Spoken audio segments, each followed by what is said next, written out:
Assalamualaikum warahmatullahi wabarakatuh. Salam sehat untuk kita semua. Semoga kita semua selalu mendapat lindungan Allah Subhanahu wa Ta'ala ya. Diberikan nikmat sehat walafiat, amin ya robbal alamin. Nah, untuk kesempatan kali ini, Mimin akan membagikan satu cerita misteri. Cerita misteri kali ini tentang kiriman sihir. Wahyuni, kuntilanak dengan leher berdarah.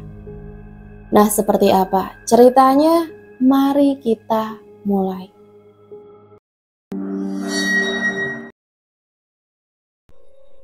Wahyuni, kuntilanak dengan leher berlumuran darah. Perkenalkan, namaku Fitri. Aku adalah seorang advokat atau pengacara yang telah diambil sumpah pada tahun 2016. Saya juga seseorang yang sejak kecil sensitif dengan hal mistis dan terkadang dapat melihatnya.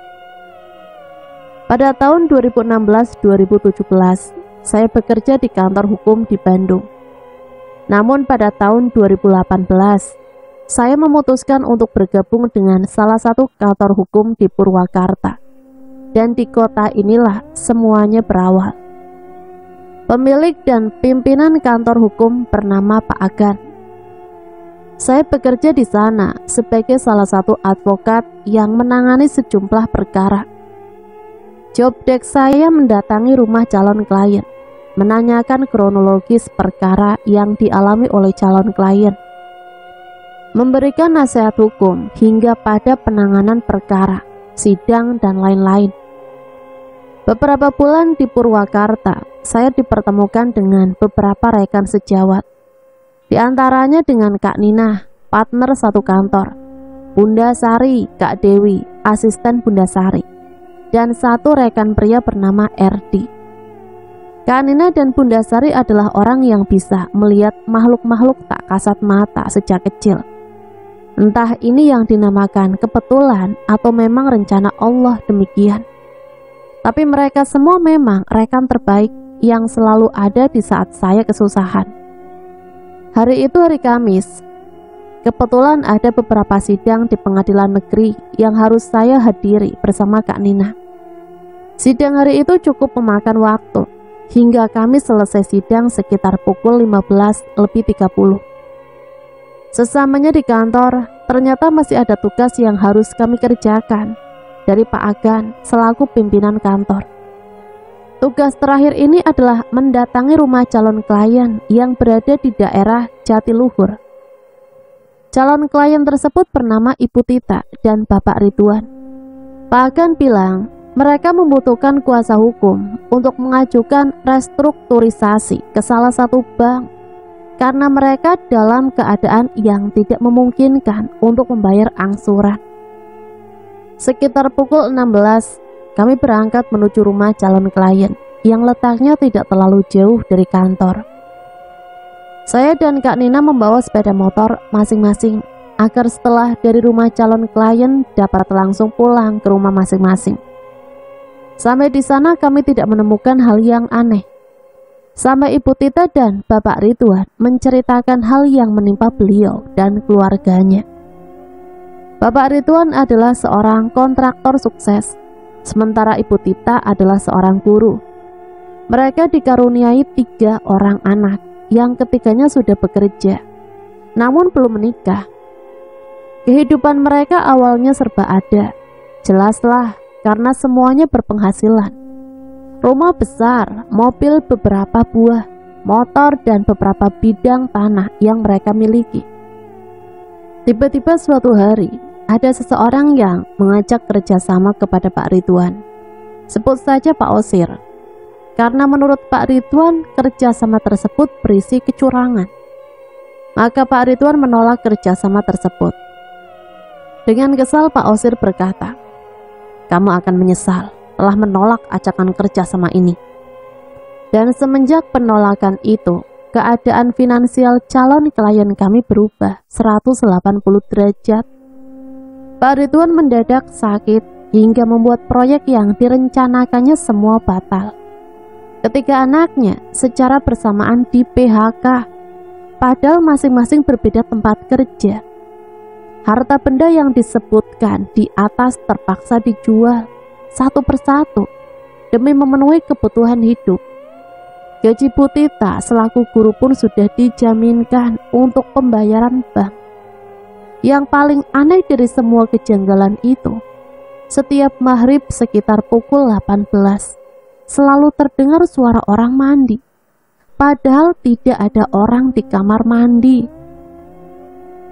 Suara orang berjalan, saat dilihat tidak ada orang, dan keadaan mencekam di salah satu kamar mereka. Ibu Tita menceritakan kronologis permasalahannya hingga kami larut dalam obrolan. Matahari mulai tenggelam, azan maghrib berkumandang. Saya dan Kak Nina bergegas minta izin untuk sholat di rumah mereka. Ibu Tita menunjukkan kamar mandi untuk wudhu dan kamar untuk sholat. Saya terlebih dahulu wudhu, disusul Kak Nina. Ada yang aneh di kamar mandi itu. Ruangannya agak luas, tapi saya merasa sempit ketika berwudu. Tapi sudahlah, saya tidak ingin membahasnya. Setelah wudu saya berjalan menuju kamar yang agak kecil, memasuki ruangan tersebut. Rasa keanehan saya semakin kuat, dan saya simpulkan di sini ada yang tidak suka dengan keberadaan saya. Rakaat pertama bulu kuduk saya merinding. Rakaat kedua, saya merasa ada yang mencekik leher saya dari belakang, dan cekikannya kuat sekali. Saya mulai tidak fokus menunaikan sholat maghrib, apalagi di rakaat ketiga. Saya sempat sesak, padahal ada Kak Nina di belakang saya. Saya buru-buru mengakhiri sholat dan kembali ke ruang tamu, menghampiri Bu Tita dan Pak Ridwan. Keanehan di kamar tadi, saya tanyakan pada mereka. Bu Tita mengatakan bahwa kamar itulah yang mencekam. 2 hari yang lalu, keponakan Bu Tita main ke kamar itu. Tidak lama kemudian menjerit dan minta pulang karena melihat sosok kuntilanak yang lehernya berlumuran darah. Seketika aura berubah, apalagi mengingat bahwa malam ini adalah malam Jumat. Dugaan saya kejadian yang menimpa Ibu Tita dan Pak Ridwan disebabkan orang iri dengan rezeki mereka, atau mungkin sakit hati dengan mereka. Saya prihatin kepada mereka. Mereka orang baik, namun sebegitunya ujian yang datang menimpa. Untuk mengatasi gangguan kuntilanak dengan leher berlumuran darah tadi, saya memberikan ayat-ayat Al-Quran pelindung diri, Ruqyah. Saya dan Kak Nina pamit pulang pukul 21. Aura kuntilanak tadi masih terasa menempel di sepanjang perjalanan pulang. Saat itu saya minta tolong kepada Kak Nina untuk menemani saya sampai kosan. Terlebih bahwa jalan menuju kosan saya rimbun pepohonan bambu dan melewati makam. Rasanya sempurna sekali tingkat kehororan malam itu. Sampai di kosan teman saya ternyata sudah pulang ke Bandung tadi siang. Waduh, ditambah lagi aura aneh itu belum juga hilang. Kak Nina bilang, si kuntilanak tadi sepertinya mengikuti kami. Saya tidak ingin mengambil resiko.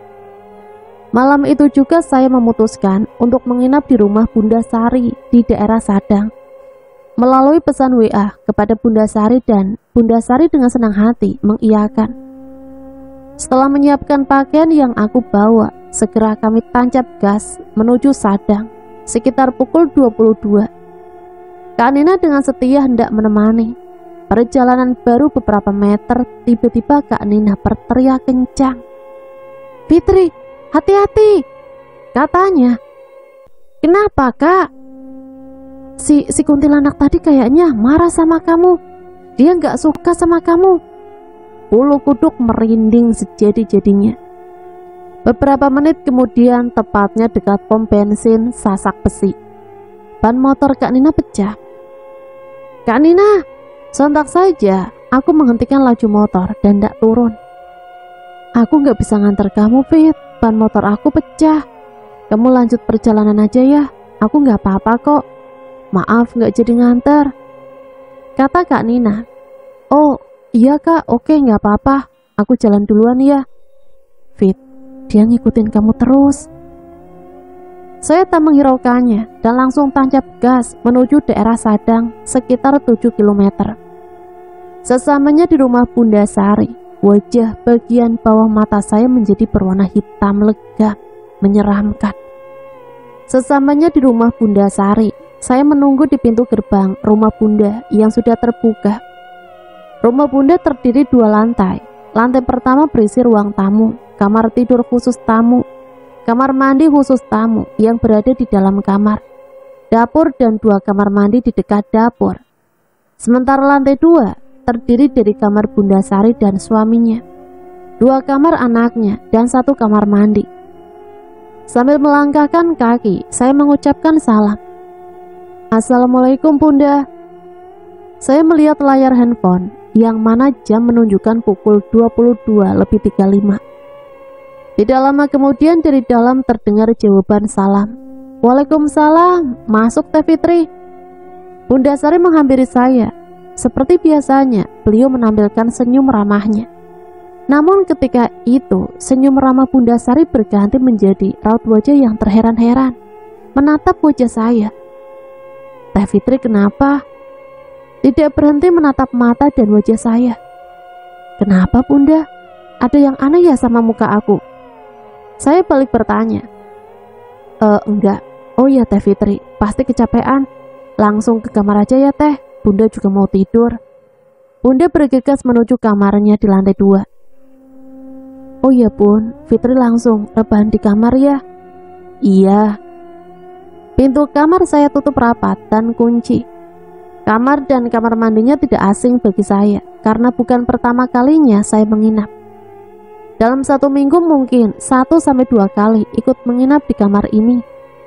Segera saya ke kamar mandi untuk cuci muka dan gosok gigi. Perlahan saya membuka pintu kamar mandi khusus tamu, dan di sana terlihat ada taburan bunga dan daun cukup banyak, juga segulung rambut. Hati saya bertanya, Bunda mandi kembang, tapi kenapa harus di kamar ini ya? Nanti juga Bunda pasti cerita.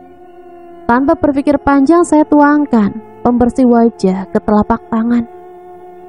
Kamar mandi ini tidak dilengkapi dengan cermin, jadi saat itu saya masih belum sadar bahwa di bawah mata saya berwarna hitam legam. Setelah dari kamar mandi saya berbaring ke tempat tidur. Beberapa menit kemudian tunangan saya menelpon via WA. Selain itu dia juga mengajak video call. Saat kamera video call dibuka, sama halnya dengan raut wajah Bunda, tunangan saya juga merasakan wajah penuh tanya. Yang itu coba lihat, kenapa di bawah mata kamu hitam gitu? Dari mana? Kenapa matanya gitu? Masa sih? Kamu pasti prank, jangan bohong ya. Coba balikin kameranya. Seketika saya terkejut. Astagfirullah, ini apa? Saya mencoba menghapus warna hitam itu dengan handuk putih. Ternyata terlihat sekali hitam seperti abu pantat kuali. Yang terus itu muka kenapa pucat? Tanya tunangan saya. Ya nggak tahu Yang, kok aneh sih? Untuk pertama kalinya saya ketakutan melihat wajah saya sendiri. Video call segera saya hentikan. Saya segera tidur. Malam terasa sangat panjang, sangat tidak tenang. Sepanjang malam gelisah ditemani aura yang tidak karuan. Saya niatkan berdoa dalam hati. Akhirnya saya pun tertidur. Dalam buayan bantal dan selimut, tiba-tiba saya bermimpi memasuki ruang kosong dengan dinding warna putih. Tiba-tiba ada sesosok wanita yang menatap saya dengan tatapan tajam. Nampaknya dia marah, sangat marah, dan berkata, "Aku Wahyuni, dan kamu telah mengusikku." Tatapan tajam disertai lingkaran hitam pekat itu terus menatapku, hingga akhirnya menghilang, meninggalkan kesan penuh dendam. Rupanya kuntilanak dengan leher berdarah itu bernama Wahyuni. Dia dendam karena saya memberitahukan Ibu Tita mengenai ayat-ayat pelindung diri atau ruqyah, dan dari tatapannya bermaksud mencelakai saya. Ya Allah, lindungilah saya. Keesokan harinya, saya pulang ke rumah orang tuaku di Bandung Barat. Namun Wahyuni mengikuti saya sampai ke rumah orang tua saya, bahkan mengganggu tidur saya dengan teriakannya yang melengking. Keesokan harinya, tepat di hari Jumat, saya meminta adik saya menjemput ke rumah Bunda Sari. Apakah dengan saya pulang ke Bandung Barat, teror Wahyuni berakhir? Tidak. Sesampainya di rumah, saya merasa aura Wahyuni menempel. Oleh karena itu saya meminta kepada ayah agar membacakan ayat Al-Quran pelindung diri, tepat di bagian punggung. Energi yang saya rasakan seketika langsung adem, tapi Wahyuni tidak juga enyah. Wahyuni berpindah ke pohon jambu air di depan rumah orang tua saya. Sebegitu dendamkah dia pada saya? Malam harinya, saya tidur berdua bersama ibu saya, karena ayah saya kerja shift malam. Dan adik saya menjalankan pekerjaan sampingan sebagai driver Gojek. Malam itu rupanya adik saya harus mengantarkan penumpang dengan lokasi yang agak jauh, sehingga memakan waktu cukup lama. Tinggallah kami berdua. Saya tidur berbaring. Posisi tersebut membuat tangan kanan saya berada di atas pinggang. Tanpa kehendak saya, tangan saya dibanting ke kasur. Sontak saya terkejut. Saya pikir itu ibu saya. Ternyata itu kerjaan Wahyuni. Teror Wahyuni benar-benar membuat tidur saya tidak nyenyak. Tidak lama setelah itu, saya mendengar dia menjerit. Arah suaranya dari atas pohon jambu air. Suaranya yang melengking memekakkan telinga. Dia tidak terima karena kehadiran saya yang membuat Ibu Tita mengusik misinya. Anehnya, lengkingan suara Wahyuni tidak terdengar oleh ibu saya yang tertidur lelap. Mah, ibu saya tetap terlelap. Saya coba mencupi diri saya sendiri, berharap itu cuma mimpi. Tapi memang itu kenyataannya, saya tidak mimpi. Saya coba kembali tidur. Suara itu masih terdengar melengking. Saya perkuat doa, akhirnya saya bisa lanjut memejamkan mata.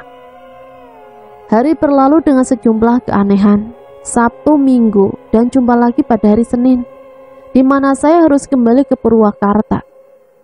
Kebetulan pada saat itu, saya harus menghadiri sidang perkara pemerkosaan. Kuasa hukum terdakwanya adalah saya dan Bunda Sari. Sementara pada saat itu, status RD masih sebagai calon advokat sehingga belum bisa dimasukkan dalam surat kuasa sebagai kuasa hukum. RD adalah rekan yang supel, loyal, dan protektif. Kemampuannya bersosialisasi dengan banyak orang dan mengendalikan keadaan membuat kami klop menjadi rekan. Meski saat itu, dia belum melakukan penyumpahan profesi. Jam menunjukkan pukul 10:30 ketika roda kendaraan berhenti tepat di depan Pengadilan Negeri Purwakarta. Sesampainya di sana, saya selaku kuasa hukum terdakwa mengisi absen kehadiran sidang. Rupanya jaksa penuntut umum belum sampai pengadilan dan para terdakwa masih dalam perjalanan. Bunda Sari juga belum nampak. Tidak lama kemudian saya bertemu RD di dekat pos bantuan hukum. Hai Kak Fit. Hai R, baru datang ya? Iya nih Kak Fit sudah sarapan? Belum sempat tadi.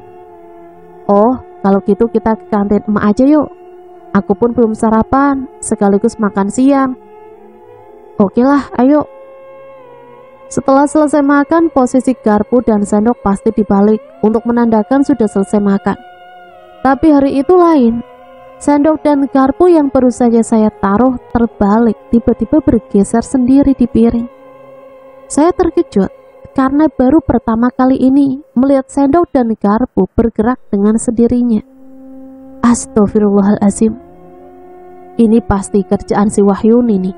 Hati saya menggerutu.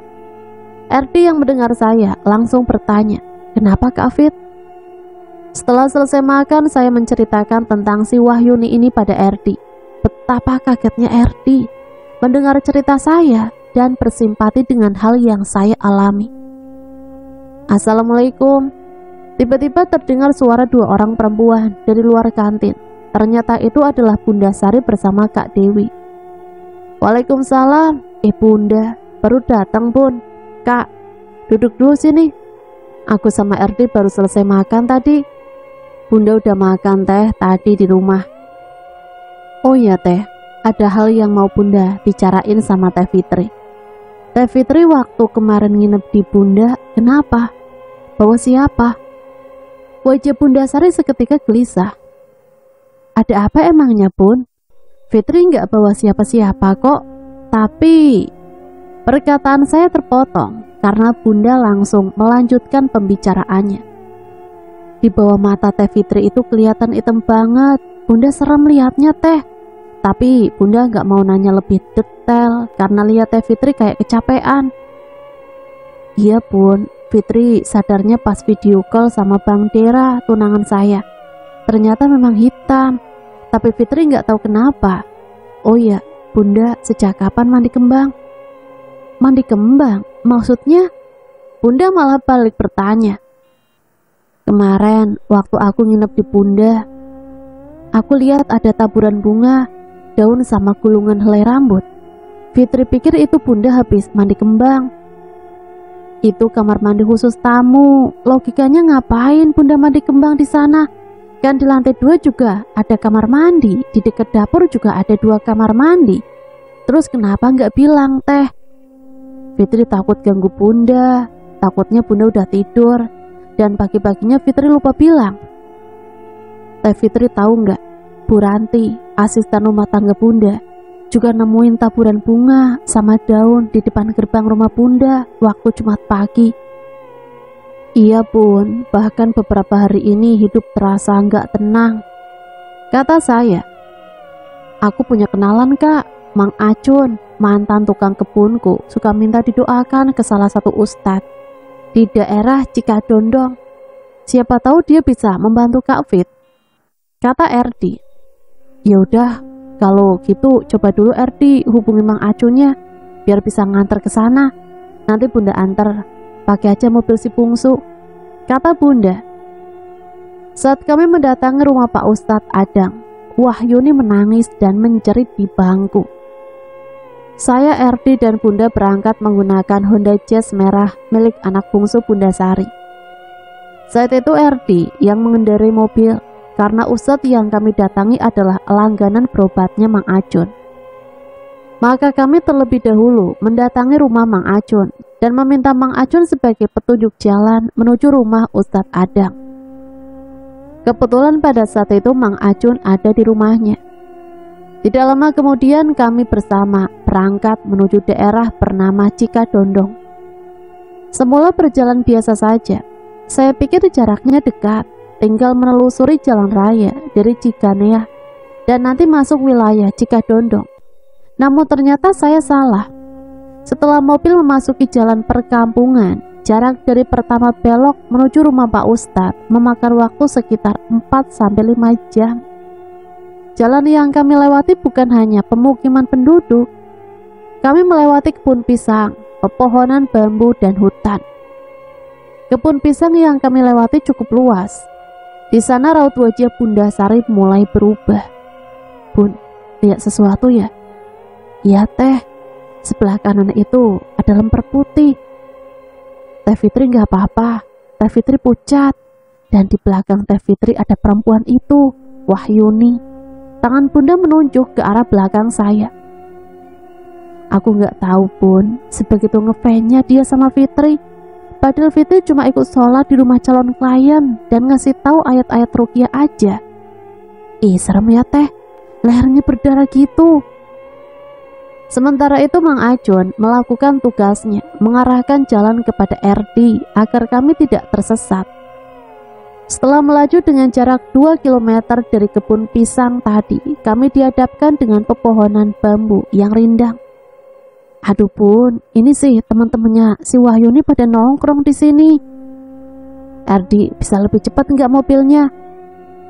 Soalnya yang dari kebun pisang tadi ternyata ngikutin. Bunda Sari mulai ketakutan. Agak susah Bun, soalnya jalannya jelek dan banyak bebatuan. Tapi RD usahakan ya Bun. Di sana Bunda mulai terlihat gelisah. Ternyata aura Wahyuni membuat semua makhluk yang kita lewati sepanjang perjalanan tadi ikut. Apalagi penerangan di sana sangat lemah dan kami hanya mengandalkan lampu mobil saja. Saya dan Bunda Sari sempat tertidur. Ketika saya terbangun, perjalanan belum juga sampai, bahkan melewati hutan. Emang jauh banget ya rumahnya, kok kita nggak sampai-sampai sih, Ed? Saya mulai kesal dengan lamanya perjalanan. Sabar Kak Fit, sekitar 1 kilometer lagi kita sampai. Ih, jauh banget. Kau pikir aku nggak capek bawa mobil dengan keadaan jalan dan kondisi penerangan begini? Erdi balik bertanya. Suara kami membuat Bunda Sari terbangun, dan saat Bunda Sari membuka mata, beliau langsung panik. Erdi, ini di mana? Astagfirullah. Kenapa Bunda? Di luar mobil banyak banget, Ini perkampungan jin, di mana-mana ada. Ditambah yang di kebun pisang dan pohon bambu tadi ikutin kita. Serius, penuh banget. Mereka kepo sama kita. Bunda sudah sangat panik, bahkan menutup wajahnya dengan kedua tangannya. Kita harus tenang Bunda, kita berdoa aja biar mereka nggak ngusik tujuan kita. Akhirnya kita tiba di rumah Pak Ustadz Adang pukul 23. Mobil diparkir di lapangan sehingga kami masih perlu jalan kaki untuk sampai ke rumah Pak Ustadz. Setelah berjalan kaki sampai juga kami di depan rumah Pak Ustadz Adang. Rumah Pak Ustadz itu terbuat dari anyaman bilik yang sangat sederhana. Di luar rumah terdapat bangku yang terbuat dari bambu. Kami langsung mengucap salam. Assalamualaikum Pak Ustadz. Waalaikumsalam. Dari dalam rumah terdengar suara perempuan. Rupanya itu istri Pak Ustadz Adang, bernama Ibu Lasmini. Silakan masuk. Satu persatu dari kami melepas alas kaki dan masuk ke rumah itu. Perbincangan dimulai dengan menceritakan awal mula kejadiannya. Penyebab saya sampai diteror oleh Wahyuni. Tiba-tiba kami mendengar suara tangisan yang sangat kuat dari luar. Tangisannya seolah dia yang merasa paling teraniaya dan tersakiti. Pak Ustadz, dengar suara itu? Iya, si perempuan itu sedang duduk di bangku ngikutin kamu. Dia masih dendam sama kamu. Terus gimana Pak? Mau tidak mau kita perlu media untuk memasukkan Wahyuni agar dia bicara maunya apa. Kami terdiam. Media untuk si Wahyuni nggak boleh perempuan, karena khawatir suara lengkingannya semakin kencang. Lanjut Pak Ustadz. Kemudian Pak Ustadz memilih Mang Acun sebagai media. Tubuh Mang Acun yang diisi oleh Wahyuni mengatakan beberapa pengakuan. Di antaranya, Wahyuni mengaku bahwa dia awalnya seorang manusia yang dibunuh saat hamil muda dengan cara ditusuk di bagian leher. Pak Ustadz memerintahkan Mang Acun untuk menyiapkan diri karena sosok Wahyuni ini adalah bangsa jin dengan aura full negatif sekaligus menyeramkan. Kami melihat Pak Ustadz Adang sedang komat kamit membacakan sejumlah doa agar Wahyuni masuk ke dalam tubuh Mang Acun. Keadaan seketika hening. Tiba-tiba suara teriakan Mang Acun mengagetkan kami semua dan memecah keheningan malam itu sebagai tanda bahwa Wahyuni telah menempati tubuh Mang Acun. Wahyuni, bentak Pak Ustadz. Mata Mang Acun melotot ke arah Pak Ustadz, kemudian menangis sejadi-jadinya. Dari mana kamu berasal? Saya penghuni rumah Ibu Tita. Makam saya tidak jauh dari rumahnya. Jadi kamu dulunya manusia? Tanya Pak Ustadz. Iya. Saya ibu hamil, korban pembunuhan. Leher saya ditusuk sampai jadi seperti ini. Apa urusannya dengan Ibu Tita? Dan kenapa kamu mengganggu Fitri? Saya sudah lama menghuni daerah sana dan memang sudah biasa mengganggu. Suara Wahyuni terdengar sangat menyeramkan. Kemudian Wahyuni mengalihkan pandangannya ke saya. Telunjuknya mengarah ke saya. Sementara dia, aku suka dengan auranya. Jadi aku ikuti kemanapun dia pergi. Ucapnya sambil tertawa menyeringai. Terus mau kamu apa? Tiba-tiba Wahyuni menangis terisak. "Tolong doakan saya, Pak." Suaranya lirih. "Iya Wahyuni, sekarang kamu keluar dari tubuh pria ini. Nanti saya doakan kamu dengan media air. Tapi kamu jangan ganggu Ibu Tita dan Fitri lagi." Wahyuni mengangguk tanda setuju. Pak Ustadz memegang kepala Mang Acun sambil membacakan doa. Pak Ustadz mulai membacakan doa. Perlahan Wahyuni keluar disertai tubuh Mang Acun yang melemah hingga pingsan. "Cun, sadar Cun," sapa Pak Ustadz. Gerakan tangan dan mata yang terbuka dengan perlahan menandakan Mang Acun telah sadar. Pak Ustadz dengan sigap menyiapkan air doa untuk disiramkan di depan rumahnya dengan menyebut Wahyuni binti Fulan agar dapat tenang dan tidak mengganggu lagi. Air doa pun disiramkan ke tanah di depan rumah Pak Ustadz dengan harapan saya bisa bebas dari teror Wahyuni. Kejadian yang menegangkan telah berlalu. Saat itu jam dinding di rumah Pak Ustadz menunjukkan pukul 1:30 dini hari. Ibu Lasmini sudah menyiapkan air teh hangat agar tubuh kami rileks setelah tegang. Kami tidak mungkin pulang mengingat bahwa kondisi di perjalanan yang minim penerangan dan cukup terjal akan sangat berbahaya. Apalagi Erdi yang bertugas mengendarai mobil sudah mengantuk. Saya dan Bunda Sari ikut istirahat di kamar anaknya Pak Ustadz, sementara Erdi dan Mang Acun tidur di ruang tamu, tempat ritual tadi. Posisi kamar itu persegi panjang dan pintu masuk terletak di tengah-tengahnya. Sebelah kiri ada tempat tidur yang agak besar, sementara di sebelah kanan ada tumpukan baju dan bufet kecil. Tepat di depan pintu masuk terdapat lemari tua disertai cermin besar. Saking usangnya, sebagian dari cermin tersebut sudah pudar, sehingga menjadi kaca biasa dan saya bisa melihat isi di dalam lemari itu. Lemarinya kosong, lalu apa yang ada di lemarinya itu? Pikirku. Bunda Sari yang kelelahan sudah mulai memejamkan mata. Sementara mata ini dibuat penasaran dengan lemari tua tanpa isi tadi. Saya mendekati dan melihat lebih dekat apa isi dari lemari tanpa membukanya. Tiba-tiba dari kaca transparan bekas cermin usang tadi saya melihat beberapa telapak tangan yang seolah meminta tolong dan ingin dikeluarkan dari lemari itu. Hah? Astagfirullahaladzim. Mata saya terbelalak. Sontak saya mundur. Rasa penasaran saya terjawab. Itu bukan lemari biasa. Rasanya saya tidak perlu membuka bufet sebelah kanan karena kemungkinan besar isinya sama. Seketika benak saya berpikir, Pak Ustadz, miara apa sih? Untuk memperjelas hal yang saya dapatkan atas isi lemari tersebut, saya coba tanyakan itu kepada Pak Ustadz. Pak, maaf kalau saya lancang. Dalam lemari itu apa? Kok banyak sekali telapak tangan? Saya bertanya to the point.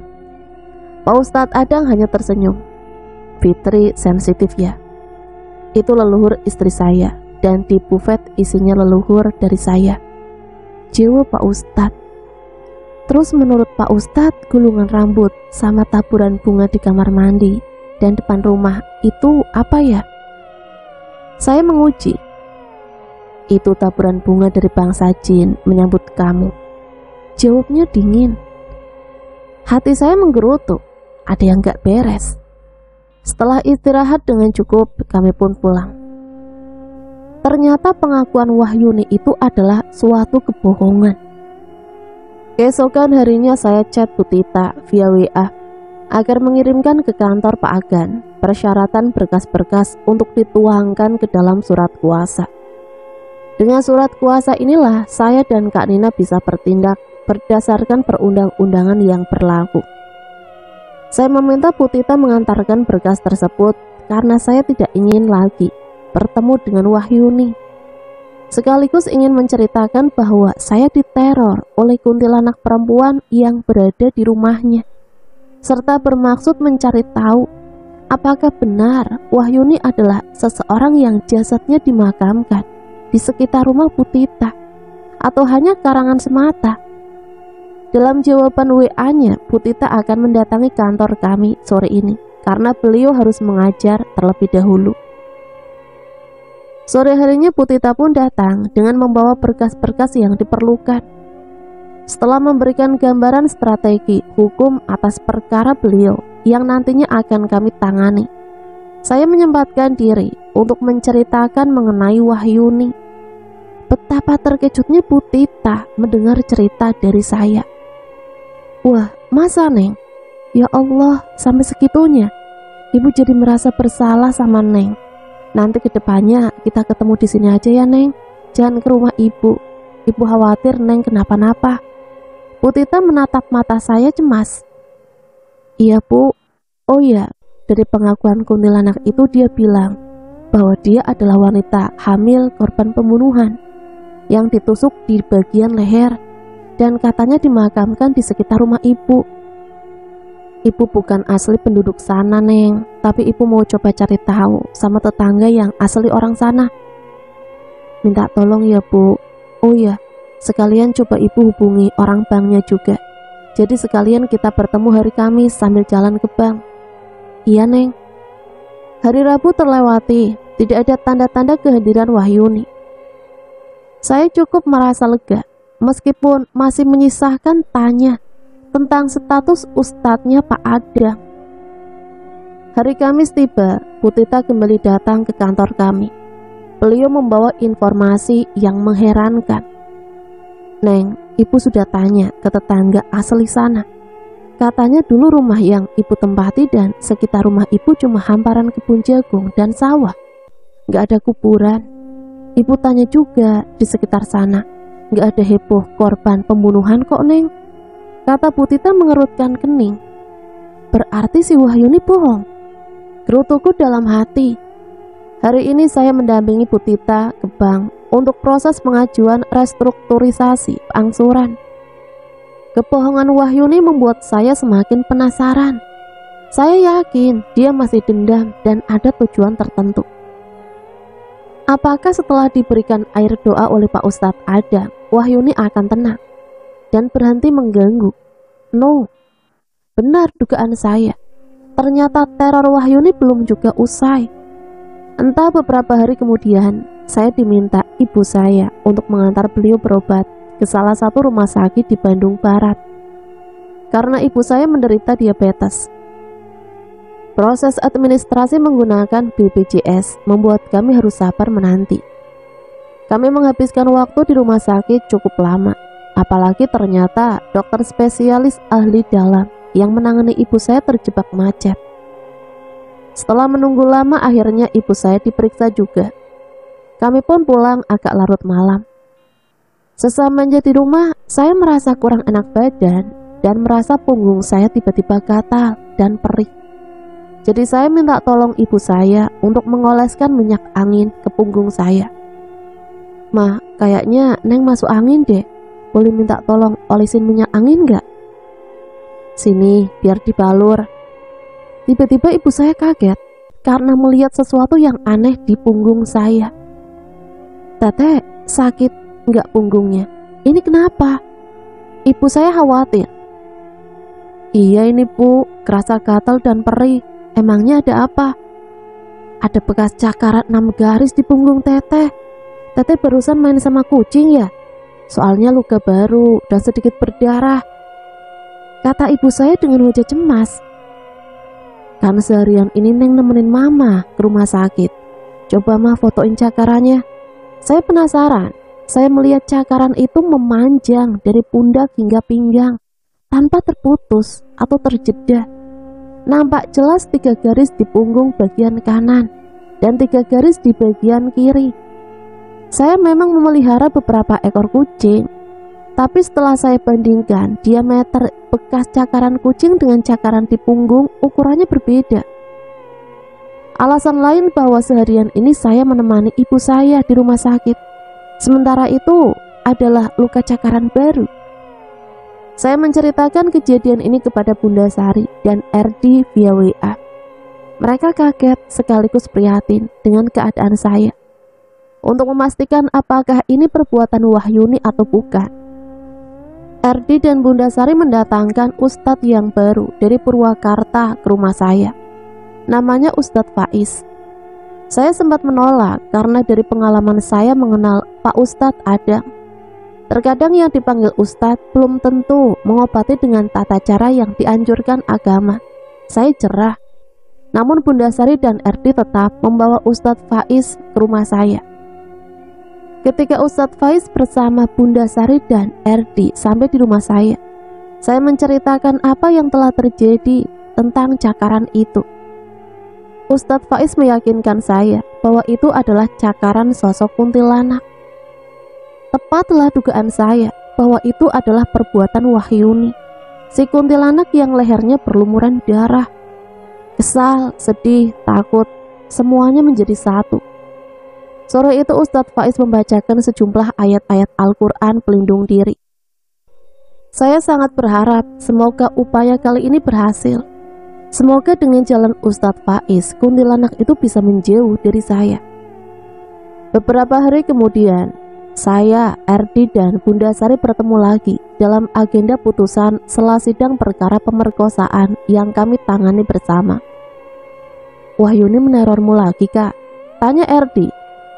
"Alhamdulillah sejauh ini aku nggak nemu tanda-tanda keberadaan dia. Tapi ada hal yang masih bikin aku penasaran." "Apa itu?" "Aku penasaran sebenarnya sama Pak Ustadz Adang. Kupikir beliau akan menangani masalah ini secara syar'i, tapi ternyata di lemarinya aku nemu demit juga, dan dia sebut leluhur. Dugaanku dia menggunakan bantuan jin untuk mengobati orang." "Wah, masa teh? Kok Bunda jadi penasaran ya?" Akhirnya kami merencanakan untuk kembali mendatangi Ustadz Adang di hari Selasa. Sebelum pergi ke kediaman Pak Ustadz Adang, saya mendapat kabar bahwa Ibu Tita meminta bantuan Kiai untuk mengusir Wahyuni dari kehidupan Ibu Tita, juga dari kehidupan saya. Pengusiran itu dilakukan dengan pengajian. Kami merencanakan untuk berangkat ke rumah Pak Ustadz Adang di hari Selasa. Tujuan kami ke sana adalah ingin memastikan apakah beliau menggunakan demit itu untuk membantunya mengobati orang, ataukah dugaan saya yang salah. Hari Selasa itu seperti biasa, kami berangkat pukul 18:30. Setelah saya dan Bunda Sari menunaikan sholat maghrib, kami seperti biasa mendatangi rumah Mang Acun terlebih dahulu, karena perjalanan ke sana sangat sulit untuk dihafal arahnya. Terlebih kami baru satu kali ke sana. Perjalanan malam itu jauh lebih tenang dari sebelumnya. Mungkin karena Wahyuni tidak lagi bertemu kami, jadi situasi makhluk gaib juga tidak sepadat saat pertama kali ke sana. Sekitar pukul 23:25, kami sampai di rumahnya Pak Ustadz Adang. Kalau tidak salah, ketika kami sampai di rumahnya, ada orang lain yang juga meminta diobati atau pasien. Jadi kami harus menunggu dulu di luar. Tepatnya di bangku bambu tempat Wahyuni menangis. Saat itu Mang Acun sedang merokok di dekat pohon di pinggir jalan, sementara Bunda sedang mengobrol dengan Edi. Saya duduk di dekat pintu. Pasien tersebut kedengarannya sedang diobati. Terdengar Pak Ustadz Adang sedang komat kamit. Pelan-pelan terdengar Pak Ustadz Adang lirih berkata, tapi perkataan itu seperti mantra. "Aki Braja Sukma, kami mau minta tolong." Seperti itulah samar-samar perkataannya. Mungkin beliau tidak sadar ucapannya terdengar orang. Belum selesai saya mendengarkannya, saya sudah bisa menyimpulkan bahwa ternyata pengobatan yang dilakukan Pak Ustadz Adang bukanlah pengobatan yang diperolehnya dari agama, justru mengarah kepada kemusyrikan karena melibatkan jin. Ya Allah, ampunilah hamba. Hati saya menangis. Tidak lama kemudian pasien tersebut pulang, dan kami pun satu persatu memasuki rumah Pak Ustadz. Alasan yang kami buat untuk menutupi penasaran kami datang ke rumahnya adalah bahwa Wahyuni bukanlah arwah manusia korban pembunuhan, malah sempat mencakar punggung saya. Atas alasan tersebut, Pak Ustadz berkata, "Baiklah, saya akan pakai andalan saya. Kemudian beliau berkomat-kamit lagi. Andalan. Hati saya bertanya-tanya. Mang Acun yang melihat raut wajah saya keheranan mencoba menjawab. Itu leluhurnya Pak Ustadz Adang, Neng. Ucapnya dengan santai. Oke, fix. Dugaan saya selama ini benar. Setelah ini saya nggak mau lagi ke sini. Tekad saya dalam hati. Diminum, Neng. Bu Lasmini mengagetkan saya. Seperti biasanya, Bu Lasmini memberikan teh hangat untuk kami. Makasih, Bu. Oh ya, Ibu, saya minta tolong antar ke toilet, Bu. Boleh, Neng, kita keliling lewat depan aja, soalnya di dapur banyak barang-barang yang belum dibereskan. Oh iya, Bu, nggak apa-apa.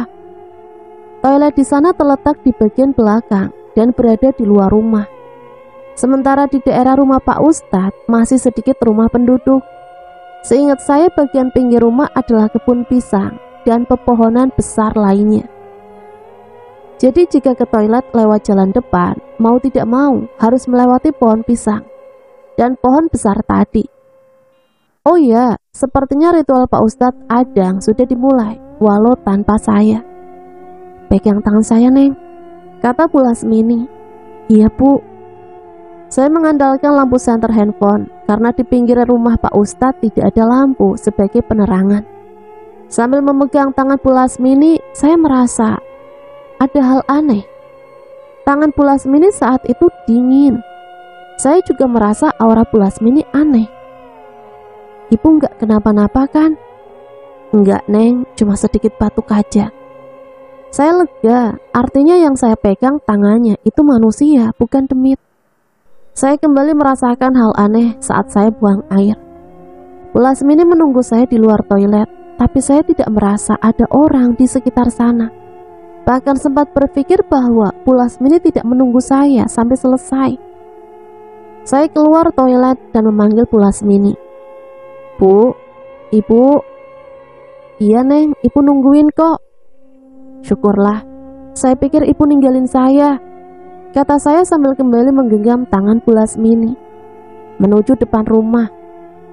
Saat berjalan tiba-tiba telinga saya mendengar sesuatu dari kebun pisang. Sontak mata saya langsung tertuju pada satu pohon pisang dan mengarahkan lampu senter handphone ke sana. Astagfirullahaladzim. Ternyata di balik pohon pisang itu ada pocong.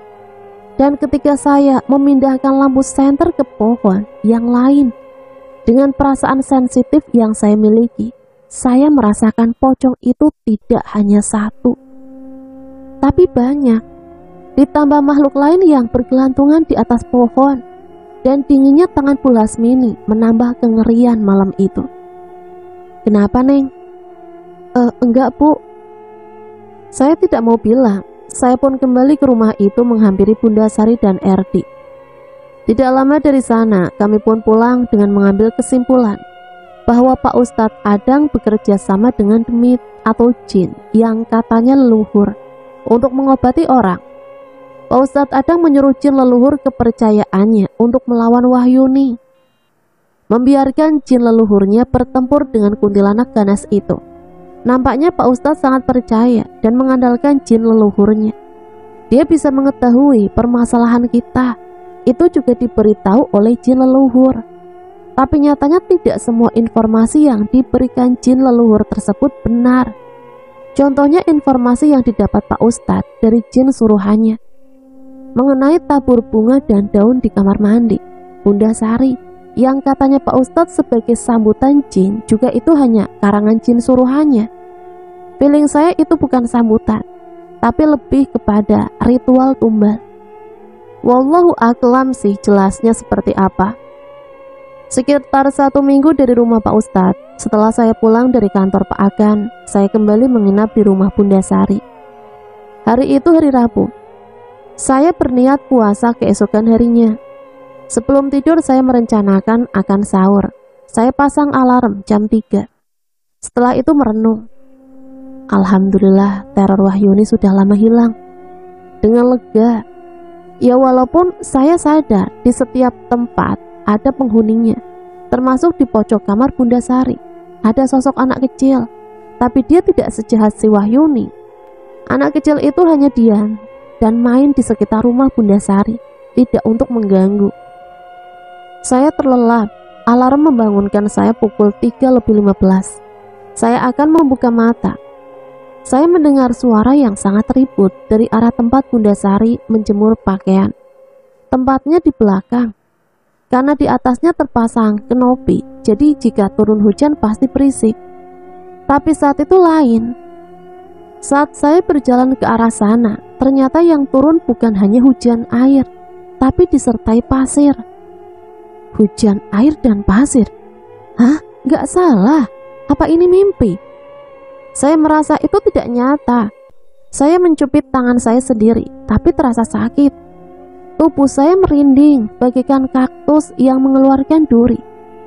Di lantai 1 hanya saya sendiri. Waktu itu anak pertama dan anak kedua Bunda Sari masih kuliah di luar kota. Sementara si bungsu, Bunda Sari dan suaminya stay di kamar lantai 2. Ingin rasanya saya membangunkan Bunda, tapi takut mengganggu. Saya mencoba untuk tidak peduli, karena bagaimanapun saya harus makan sahur untuk puasa esok hari. Saya mengambil nasi dan sedikit lauk. Saya beranikan diri untuk berjalan menuju kamar. Meskipun hujan air dan pasir yang turun semakin gaduh didengar.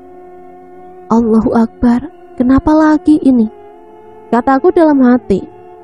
Setelah saya selesai makan sahur, saya bawa piring dan gelas kotor untuk dicuci di dapur.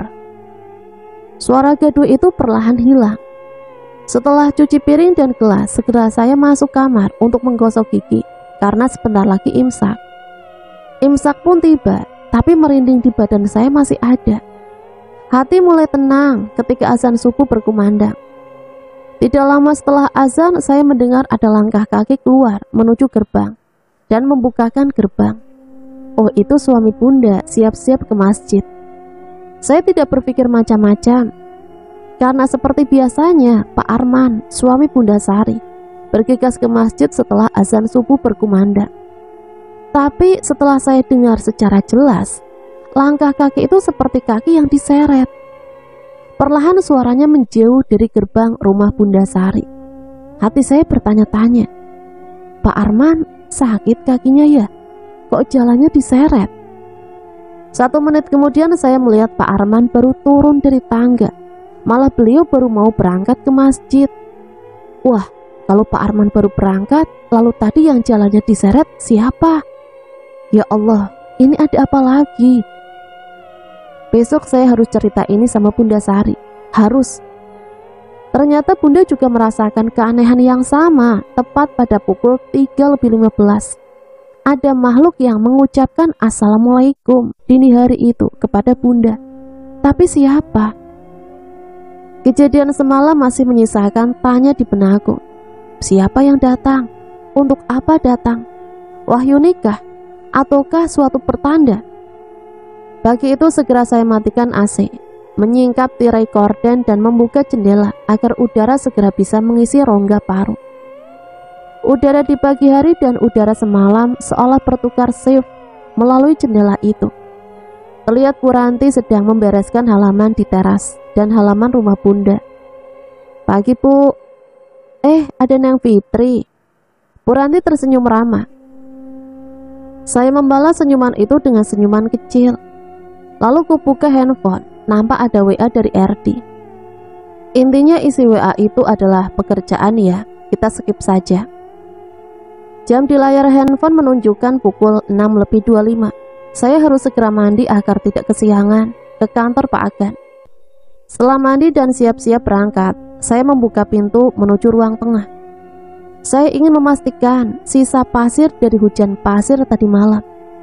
Setidaknya akan ada pasir yang tersisa di sela-sela kanopi, karena kebetulan warna putih buram. Tapi di sana tidak ada pasir sedikit pun. Ini pendengaran saya yang salah atau bagaimana? Semakin aneh saja. Jelas-jelas suaranya seperti pasir dijatuhkan bersama air hujan. Oh iya, aku kan mau tanya sama Bunda tentang kejadian tadi malam. Sekalian pamit berangkat, pikir saya.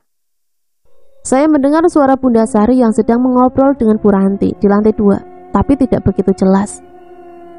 Bun, Fitri mau pamit berangkat kantor, Bunda masih di atas. Tanya saya berteriak. Iya teh, bunda di atas, kesini aja. Satu persatu anak tangga itu saya naiki, hingga hampir sampai ke lantai 2. Nampak Bu Ranti sedang menyetrika dan bunda sedang rebahan. Suara obrolan mereka menjadi jelas.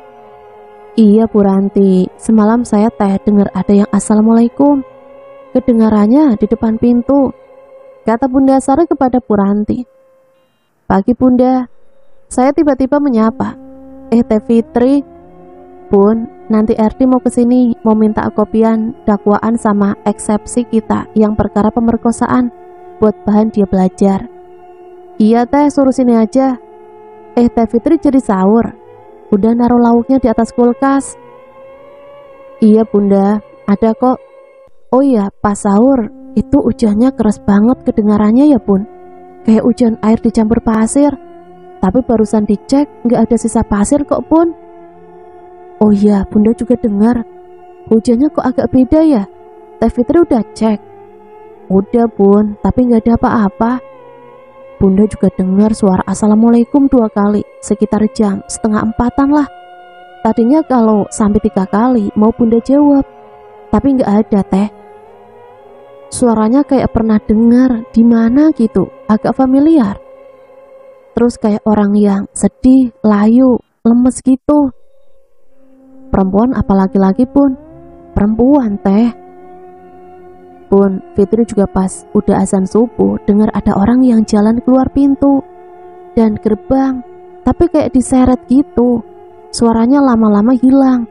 Dikirain teh suami Bunda, tapi pas lihat lagi suami Bunda baru mau turun. Kami berdua saling menatap karena apa yang kami dengar jika disambungkan merupakan suatu rangkaian cerita misteri yang membuat kami bertanya-tanya. Belum usai kami dirundung rasa penasaran, tiba-tiba handphone saya berdering.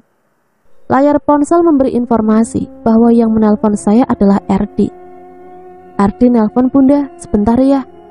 Oh iya teh. Saya mengeraskan suara RD dengan mode speaker. Halo R. Halo Kak, kau di mana? Ini masih di rumah Bunda, kenapa? Aku di depan pintu rumah Bunda nih, mau minta kopian dakwaan. Sekalian ada hal yang mau kubilang samamu dan Bunda. Masuk aja R, pintu nggak dikunci kok. Bu, bajunya udah beres disetrika ya, saya ke bawah dulu mau jemur pakaian dulu, kata Bu Ranti tiba-tiba seiring masuknya RD. Bu Ranti pun selesai menyetrika dan turun ke lantai 1. Terdengar RD membuka pintu, perlahan berjalan menaiki tangga menuju kami di lantai 2. Pagi Bun, hai Kak. Itu berkasnya ada di dekat printer, kata Bunda. Adi ambil ya Bunda, kata RD menghampiri printer. Oh ya R, semalam aku dan Bunda dapat kejadian aneh. Ada hujan yang suaranya berisik banget. Bunda dengar ada yang ucap assalamualaikum 2 kali dengan lirih dan kepayahan. Terus aku dengar ada yang jalannya diseret keluar gerbang rumah Bunda. Dan semakin menjauh R. Aku bercerita dengan mencampurkan rasa takut dan penasaranku. Aduh, ya Tuhan, paslah itu sama info yang ku dapat barusan dari Mang Acun. Suara RD tiba-tiba jadi lemah. Kenapa R? Ada apa? Tadi kamu mau bilang apa? Kau tahu kan Pak Ustadz Adang nyuruh leluhurnya untuk melawan dan bertempur dengan Wahyuni? Iya tahu. Kata Mang Acun, tadi malam dari genting rumah Pak Adang terdengar suara gaduh, kayak hujan pasir. Tapi pas dilihat nggak ada apa-apa. Lah kok sama? Kau tahu apa yang terjadi setelah itu? Ya mana aku tahu lah R. Istri Pak Ustadz Adang meninggal, kata RD perlahan. Rasanya seperti mendengar suara petir menyambar. Apa? Bu Lasmini. Saya dan Bunda Sari terkejut bukan main. Iya Kak, Bun, Bu Lasmini meninggal. Innalillahi wa inna ilaihi rajiun. Serempak saya dan Bunda Sari mengucapkan kalimat itu. Betul itu R. Iya Bun, RD dapat info dari Mang Acun. Teh Fitri masih ingat nggak kenapa Wahyuni dendam dan ganggu Teteh? Karena Fitri membantu Ibu Tita dengan ngasih ayat-ayat pelindung dari ruqyah pun, jadi Wahyuni merasa misinya dihalangi. Kata saya, berarti Wahyuni juga dendam sama Pak Ustadz Adang. Ditambah Pak Ustadz Adang nyuruh leluhurnya untuk mengatasi Wahyuni. Kata Bunda menganalisa. Pemikiranku juga begitu, Bun. Biasanya kalau ngobatin yang kena sihir atau gangguan jin, diri kita bahkan keluarga kita bisa jadi korban. Kata Erdi, pantesan waktu itu kau bilang minta diantar ke toilet oleh Bu Lasmini. Kau bilang kau ngerasa Bu Lasmini beda auranya. Lanjut Erdi menambahkan, yang lebih mengagetkannya lagi, ternyata istri Pak Ustadz Adang itu meninggal 40 hari ini. Seketika kami berdua juga kaget dengan ucapan Erdi. Oh iya, waktu itu kan belum 40 hari kita dari sana. Berarti Teh Fitri diantar mayat dong ya, kata Bunda mengingat beberapa hari silam. Dan yang semalam ngucapin Assalamualaikum 2 kali itu berarti Bu Lasmini pamit ya? Tanya saya pada keduanya. Mungkin memang sudah takdirnya almarhum meninggal dengan cara seperti itu ya Teh, kata Bunda. Kami bertiga menganalisa, diam, terpaku, dan merenung. Keesokan harinya, aku dapat telepon dari Ibu Tita. Beliau bercerita bahwa sebenarnya Wahyuni itu kiriman dari seseorang untuk menghancurkan dan meneror keluarganya dan meneror siapapun yang menghalangi rencananya. Jadi sejak saya bercerita dengan Bu Tita, beliau dan keluarga selalu berusaha mencari jalan keluar untuk mengusir Wahyuni, agar semua teror dan penderitaan dari keluarganya itu berhenti. Dan alhamdulillah berkat seseorang ustadz, teror Wahyuni bisa dihentikan dan dilenyapkan. Dan ternyata yang mengirim sihir itu, dalang dari semua itu adalah orang yang dulu pernah ditolaknya kerjasama dengannya. Tapi keluarga Ibu Tita sendiri tidak menaruh dendam. Mereka bersyukur semuanya sudah terbongkar. Mereka hanya berharap semoga keluarganya bisa hidup lebih baik lagi untuk kedepannya. Dari serangkaian kejadian itu saya menyimpulkan bahwa yang pertama, sejail-jailnya makhluk gaib tidak akan sejahat jin suruhan dukun atau perintah orang yang iri. Yang kedua, orang yang bergelar ustadz belum tentu melakukan pengobatan secara syar'i. Yang ketiga, sejahat apapun makhluk ingin mencelakai, tidak akan mempan jika Tuhan tidak berkehendak. Yang keempat, sesulit apapun cobaan yang diterima, tetap berdoalah kepada Tuhan agar diberikan jalan keluar. Karena setiap masalah pasti disertai dengan jalan keluarnya. Sampai di sini Mimin pamit undur diri, mohon maaf apabila banyak salah kata. Sampai berjumpa kembali di cerita-cerita selanjutnya. Matur suwun, wassalamualaikum warahmatullahi